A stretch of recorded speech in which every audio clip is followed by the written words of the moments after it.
Welcome to Helicopter Explainer, where we are focusing on family and marriage. Now, we are talking about the topic of what is matrimonial property. Up to what definition can we talk about this is matrimonial property? Let us look at the several scenarios that are there. Originally, women were considered to be properties of their husbands. That was the law. They could not work. Men treated them as properties because they paid dowry for them. The reverse now has come, where some of the women are the ones raising the money, giving the man to pay dowry for them. Women were not working those days.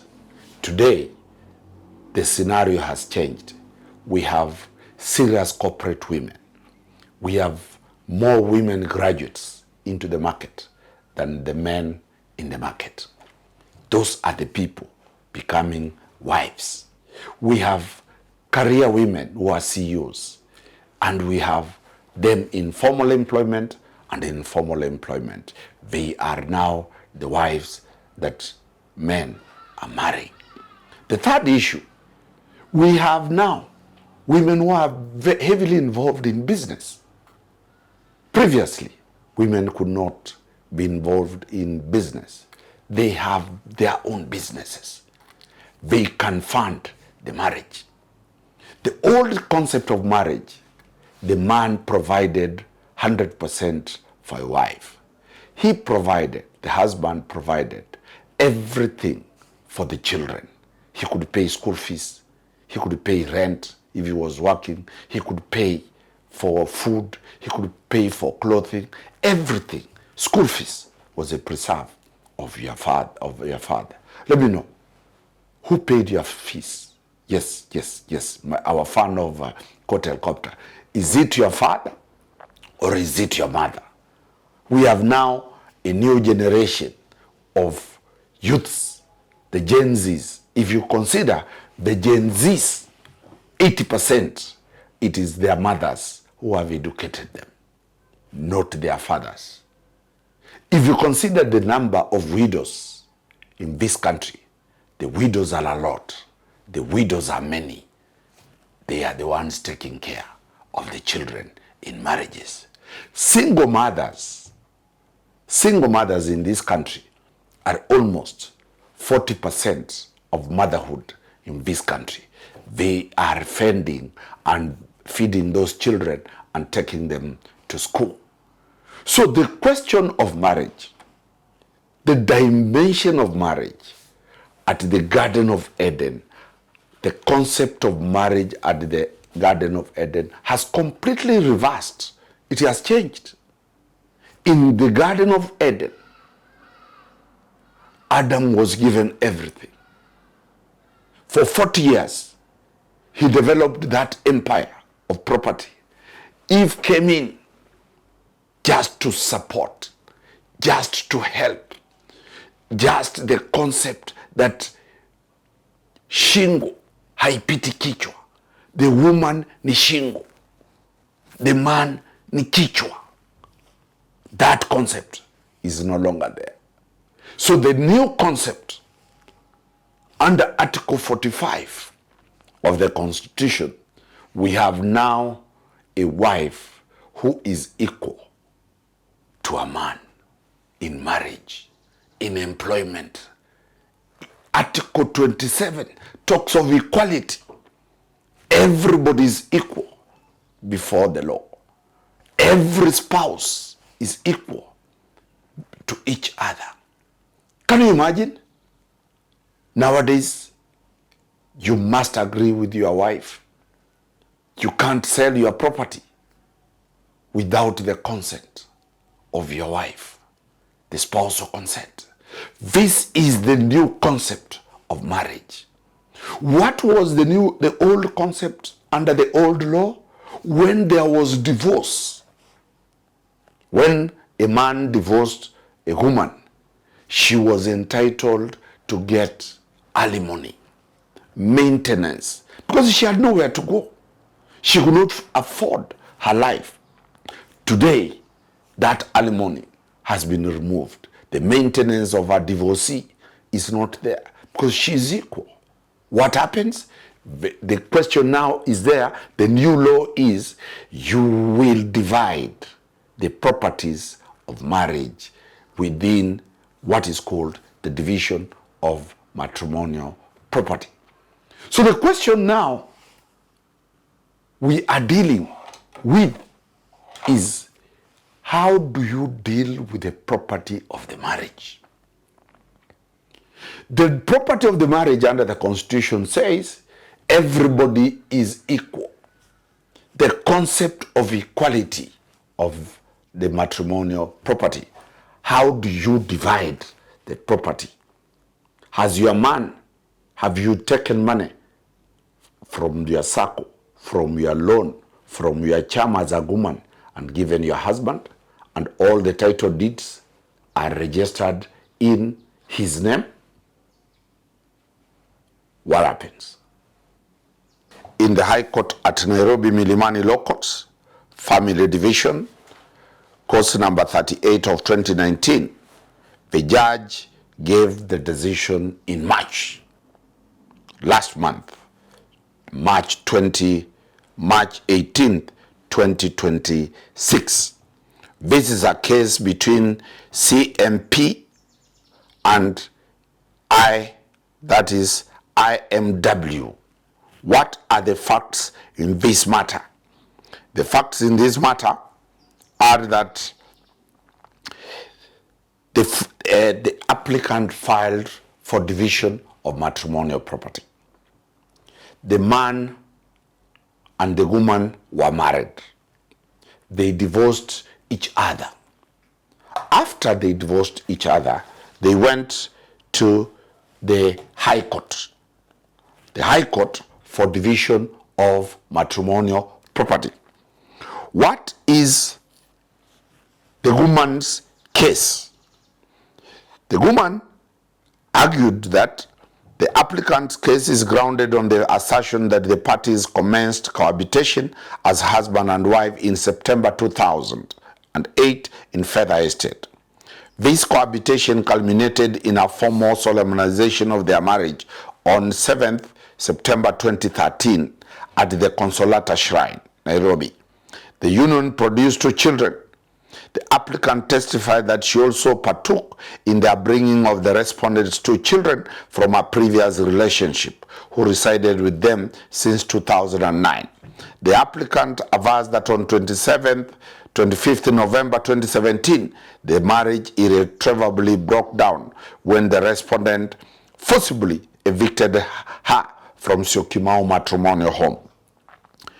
In respect of Syokimau property, the applicant provided evidence that it was purchased as a vacant plot in November 2014 for consideration of 1.75 million from a person called Naomi Mwende Kaisha.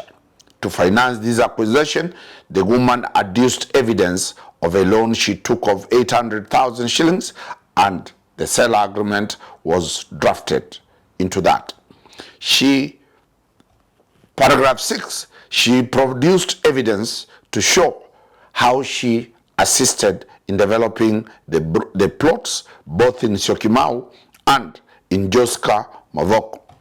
In paragraph 8, the parties bought around 4 vehicles, and she produced evidence showing that she had bought these vehicles. Then, what happened? She claims when the divorce was going on, the husband went and transferred the vehicles without her consent. Do you know husbands do that? When there is tension, you find that he has transferred all the properties. Of great issue in this matter is that the marriage, they started living together from 2008. But they did their wedding in 2013. What does the law say over this issue?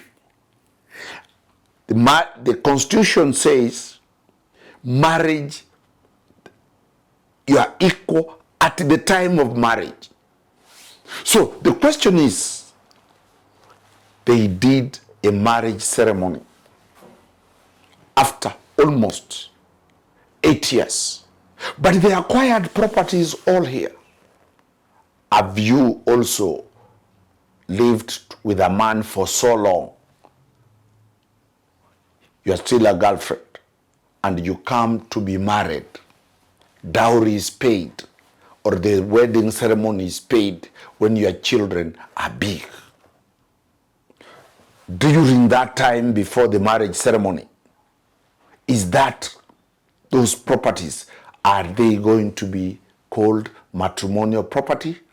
The court found out that if you live together for long as husband and wife, even before the marriage ceremony is conducted, even before the wedding ceremony is conducted, that duration that you have lived together, the judge found out that the properties acquired within that time form part and parcel of the matrimonial property. That is the first finding. Most women demand dowry to be paid. The husbands don't pay dowry. Most women, wives, demand they be taken to the father of the husband. You have never been taken. Your family does not know this family. You live together 10 years. Let me address the people in Nairobi. Wives, have you ever been taken to your husband's place? Have their people ever come to you? Have you ever been introduced as a wife? And yet, you are investing in that marriage. You're working. This lady was working in Safaricom. She had money being taken from her circle. This lady had a boutique. This is the wife. She had a boutique and she used to do trade and pump money into the home. They used to run a joint account. So the question is, are you a passenger in marriage? Court Helicopter now tells you, this lady had all the evidence of all the transactions. She produced receipts. She produced bank statements. She produced M-Pesa statements. So the question here, the man tried to say the money that he was receiving from the lady was a refund of the money that he had given her without a cash, without any record. This lady was a very bright lady. All the money she gave the husband by M-Pesa. You, what evidence will you produce in court when you are being divorced if you don't have this? So the court went ahead and found out that, one, the properties that were acquired during the time they were living together as girlfriend and boyfriend for almost 8 years forms part and parcel of the matrimonial property. Number two, the man had sold and transferred the vehicles to third parties, to the companies. The court ordered the veil of the companies to be removed and looked at who is the owner. They discovered the companies that the properties were sold to belonged to other people. But this was done in the matrimonium during the marriage. What did the court order? He said, if you have already sold, the vehicles will be valued. The total amount of valuation, the man must refund the lady 50%. The vehicles were 4.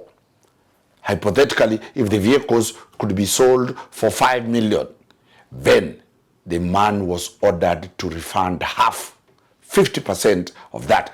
That is 2.5 million. 2, the house at Syokimau. The house that the 2 houses were ordered to be valued and each party to be sold and each party to get 50%. The judgment of this court is as here. You can now hear the final orders. The judge said, accordingly, the court enters judgment in favor of the woman and makes the following orders. 1, it is hereby declared that the property known as land reference number this at Syokimau and the property known as title number Mavoko Town are matrimonial properties jointly and beneficially owned by the applicant and the respondent in equal shares. The houses, each 50%. 2, the properties aforesaid shall be valued by a mutually agreed independent registered valuer within 45 days of this judgment. The costs of the valuation shall be borne equally by the parties. 3, upon the filing of the valuation report, the respondent shall have the first option to buy out the applicant's 50% share within 90 days. In the event of default, the property shall be sold by public auction or private treaty, and the net proceeds distributed equally 50-50 between the applicant and the respondent. The deputy registrar is authorized to execute any transfer document should either party fail to cooperate. 5, it is declared that the motor vehicles registration numbers KCB 461N, KCF 699V, and KCD 578T were matrimonial properties held in trust by the respondent for the joint benefit of the spouses pursuant to Section 14A of the Matrimonial Property Act 2013. 5, the respondent is hereby ordered to pay the applicant a sum equivalent to 50% of their fair market value of the motor vehicles assessed historically as the date of their respective and lawful transfers. The parties shall appoint a joint motor vehicle valuer to determine this historical value within 45 days. Lastly, should the respondent fail to remit the compensation sum for the motor vehicles within 60 days of the adoption of the valuation report, the amount shall attract interest at court rates until payment is full. So, this is Justice, the judge of the High Court in Nairobi, giving this judgment. This is the greatest win for the women, for the married women. This is a landmark decision because most women have no marriage certificates. Most women are married when they are already at the age of menopause. Most women are paid for dowry when their children have already grown. Most women are not given marriage certificates, and that time they have invested heavily in the marriage. Wakili Dan Sadomari warns the men, don't try to transfer properties of marriage fraudulently. The law will get and will catch up with you. Our guy here tried to hide the properties, the vehicles, into his sisters, into his brothers. All those, they were ordered to share 50%. This is a landmark decision where a diligent wife, a diligent woman kept all records of transaction. She proved her evidence in court, and this now will set the pace. We are now likely to see the application of the law of division of matrimonial property going 50-50 half, half. Wake up. The properties of marriage will be shared half, half. Men who have names in their title deeds, men who have logbooks in their names, you are cheated. This judgment is a big win for the women of the Republic of Kenya. Asanteni, and may God bless you over this weekend.